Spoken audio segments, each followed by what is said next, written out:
Hi everybody, and welcome to Adventures in Remote Teaching, Video 6. Happy Friday. Before I move into some things to think about with regard to remote teaching, an announcement.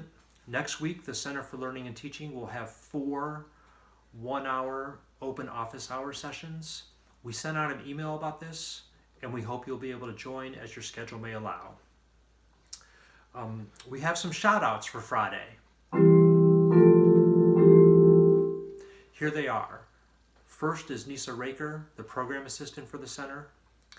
Lou Ludwig, professor of mathematics and computer science, who has been named the new director for the Center for Learning and Teaching. Congratulations, Lou. Adam Davis and the entire Liska Center team, and Jessica Redding, who together have ensured that students will have opportunities to do summer research. Cheryl McFerrin, Jennifer Vestal, David White, Emily Nemeth, and most of all, teachers from preschool through grade 12 and everything that you're doing to help students stay engaged with school in this new, uncertain world. I also want to offer a couple of tips for remote teaching. The first one is to remember the importance of responsiveness. We've said it before in different ways.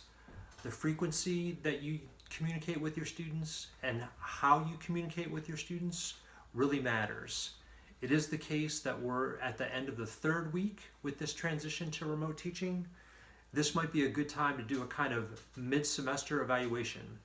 When you do this, please bear in mind this: create a Google form, and importantly, disable the feature that collects email. This will ensure your students have anonymity. That candor will help them to think honestly about how the last 3 weeks have been. That feedback can help you make some calibrations in the course. Importantly, be sure to close the feedback loop with your students so that they see that you're responsive to the learning goals and the commitment to learning that is at the center of the course you teach. The other tip for remote teaching that I want to put out there is to accept the idea that good enough is good enough. All of us are committed professionals. All of us are driven. It's really important at this time not to let perfection get the last word, to not let better be the enemy of good. So remember, good enough is good enough. I also have 2 tips for self-care. The first of these I learned from my friend Megan Hancock down at the museum. Megan's done some wonderful sessions about the idea of close looking and working with students to see objects in distinct, interesting ways. My wish for you is that you may have occasion to go outside, and when you do, you're able to look closely at what's around you and to see that with new eyes and to revel in looking at something closely and how that might revitalize and energize you. My other tip for self-care is the importance of laughter. And I hope that you'll make occasion to find opportunities to laugh and that you'll find renewal in seeing the humor wherever you can find it. The last thing I want to share is a puzzle. There's this Play-Doh. The puzzle is this: how is Ralph Waldo Emerson's study like remote teaching? If you've never been to Emerson's home in Concord, Massachusetts, what you would notice if you saw his study were 3 things.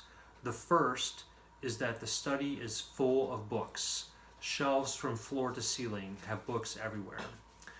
Emerson swam in ideas. The second thing is in the center of the study is a round table. And what's distinct about this table is the way that it could spin or turn.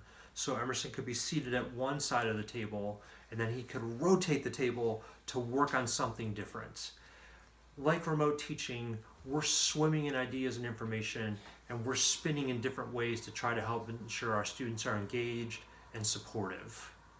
But here's the most important thing about Emerson's study. Above the door is a leather bag. You might ask, what's that for?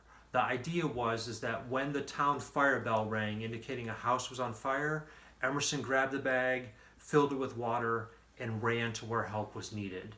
he realized he was a part of a community, that people could not be left alone when they needed each other. I want to just impress to you in this uncertain time, we are not alone. We are here for each other. We're in this together.